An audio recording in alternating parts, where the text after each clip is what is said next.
the Driven to Lead podcast. I'm County Manager Dr. Jackie McMorris. Today's guest is Dr. Michael Cunningham, Cobb's Fire and Emergency Services Chief. Michael leads not just with strategy, but with courage, clarity, and character. He's a chief not just in rank, but in influence, guiding his department through crisis, change, and of course, everyday challenges of public service. During our conversation today, we'll discuss the book, The Talent War, explore what it takes to build A-player teams, how to lead when the pressure is on, and why character is the very foundation of any elite organization. Drawing from decades of leadership here at Cobb and in the Air Force, Michael brings a boots-on-the-ground perspective on building elite teams in high-stakes environments. So whether you're leading a government agency, a business, or leading within your own family, this conversation has wisdom you can incorporate into your professional and personal lives. So let's get started. So Michael, why did you choose the talent war to share with the workforce? Oh, great question. So when I think about leadership, my time in the military and then, coming out of the military and getting into the civilian world a little while, and then deciding I wanted to go back into service. Yeah. And I came into the fire service in 2005. I started seeing really connections between not only the military but the fire service, not only our hierarchy and the way things work, but that need for leadership training and leadership development. Yeah. I had some friends of mine, prior military people, that said, hey, why don't you look at the talent war? So it was kind of a series of books that I was reading at the time.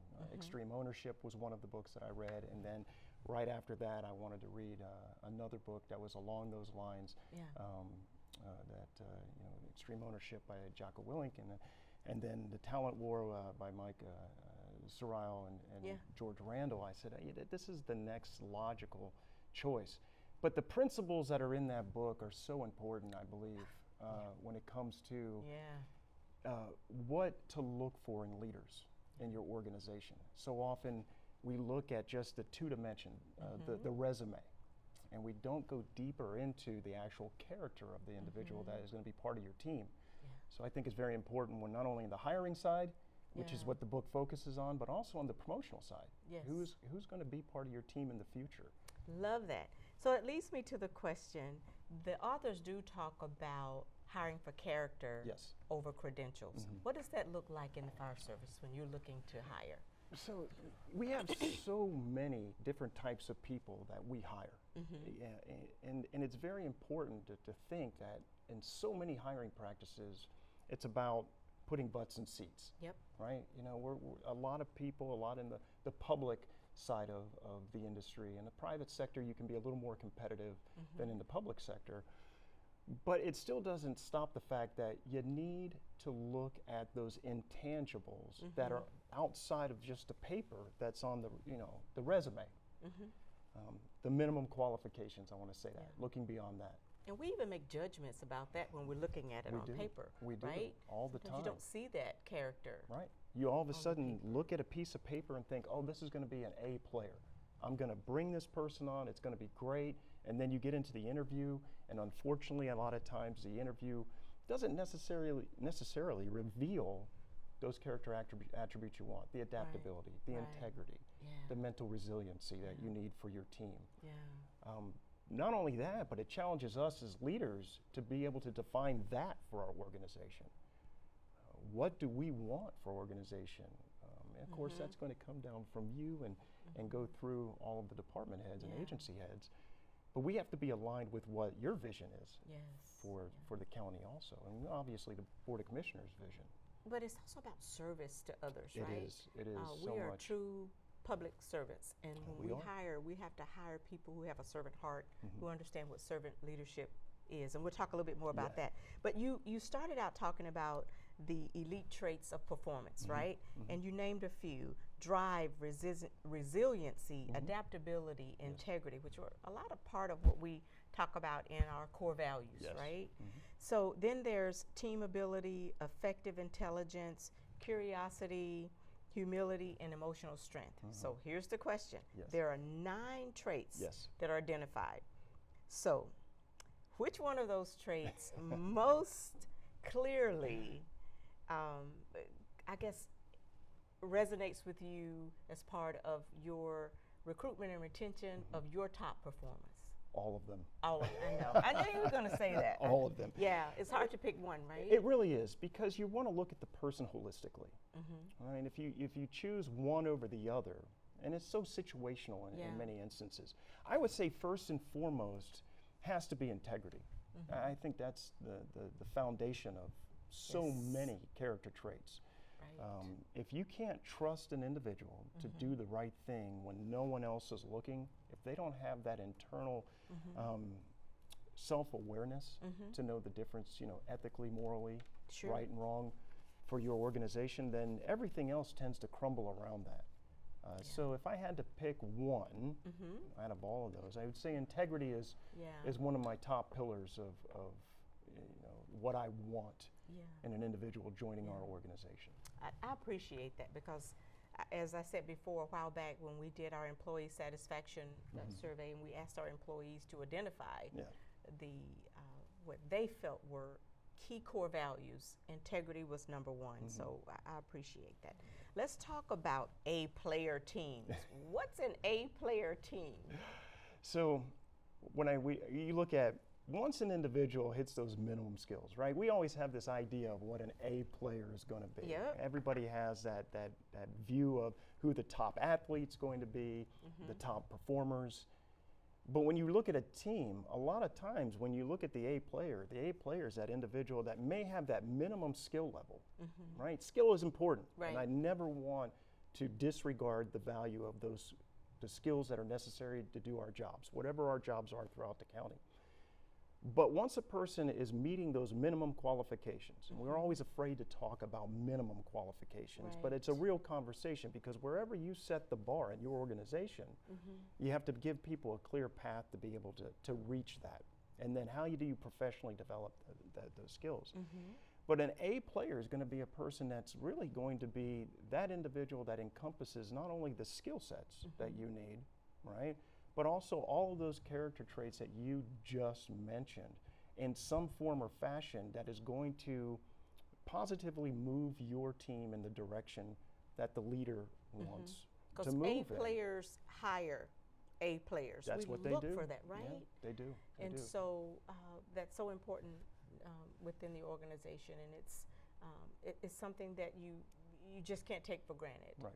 But you have to look beyond some of those traits that you may also possess, just so you're not hiring cookie cutter people who versions look like of yourself exactly. all the time. So you have to surround yourself with a very diverse, eclectic group of individuals to make that team whole. Because wherever you may be weak, and that's okay to have weaknesses in certain areas, because you surround yourself with people with those strengths that also encompass those character traits that we were talking about, the intangibles. Right. And those are hard to measure objectively, but there are ways to find those traits in people. Yeah. Culture is so important. Very and important. within the fire culture, I am so proud of what you all have built over the years. Thank you. I think It's on the shoulders of those before us. All of them, yes. exactly. And big shoes to continue to fill, right? Yes. But Cobb has a reputation of an awesome culture. Talk about some of the things you all have done and continue to do to build on that culture, to instill in our young recruits how important culture is. I would say that one of the important traits that we continue to push forward is that the ability to have a seat at the table. Wow. And know that I want to hear from everybody throughout our organization about what drives them, what motivates them. People have intrinsic motivators, they have extrinsic motivators. Of course, we can always get into the extrinsic motivator conversations about pay and benefits. But there's a lot of people that have those intrinsic motivators of service and wanting to be recognized for the work that they do. Yeah. The only way that we're going to continue, knowing that is to get out there as leaders and be able to have conversations with those you work with and find out what motivates them. And that's something that within Cobb, I'm very happy to say that, not just Cobb County, Cobb Fire, that we continue to push forward and have our leaders be engaged with those individuals throughout the entire department, you know, and from everybody who supports field operations and the mission of serving the community and each other to, you know, those who are actually boots on the ground doing the work. And helping them to understand how they connect to the work every single day, how they are adding value to the work every single day. And I think because we don't always have the highest salaries or have the greatest benefits as compared to corporate or private industry, we have to find ways to continue to motivate and to inspire our workforce. So I really appreciate the culture that you all have built over there. Well, thank you. All righty. So let's go to legacy and some of the final reflections that the book also talks about. So, question for you. Yes. What legacy do you hope to leave, not just as fire chief, but as a leader of the fire department or leader of people, how it may resonate beyond the fire department into other departments? Yes. I would say a unified vision that goes beyond me. You know, I am one person in the whole, you know, I say wheel. I'm one cog in the wheel. But if I could leave one thing behind, it's that I was a leader who was able to unify us moving in a common direction, aligned to be in a common direction, but something that goes beyond me where people feel that they were valued, included, that they had the necessary, I want to say, boundaries that they required to understand where they fit in the picture, but were able to grow and be innovative enough or change enough to provide a service that also goes beyond them. How are they picking people up and developing people and mentoring and coaching people beyond themselves? And if I can be just a part of that, if I can be an example of that, then I'm happy. I'm happy. I really appreciate that. I really think that that is important for all of us. I say all the time, we're all leaders in some respect or the other. And people are watching how we lead and what we do and what we say. So it is critical that we leave the organization better than we found it. This is an awesome book. Thank you. And I encourage everyone to take a look at it. So Michael, thank you for today. I appreciate it. Thank you so much, Dr. McMorris. I appreciate it. Thank you. Wow. That was Dr. Michael Cunningham, Chief of Cobb's Fire and Emergency Services. And what a great conversation we've just had about the book, The Talent War. From hiring for character to developing resilient, adaptable teams, this conversation reminds us that leadership isn't just about titles. It's about trust, integrity, and action. So as the author shared within the Talent War book, the only true competitive advantage, and today we saw what it looks like when that talent is developed with care, courage, and consistency. So now, challenge yourself to demonstrate adaptability this week by volunteering for a project outside of your comfort zone. Then share what you've learned within our community forum. So seek feedback from a trusted colleague on how you demonstrate team ability. So what's one specific way you could better support your teammates this week? Think about it.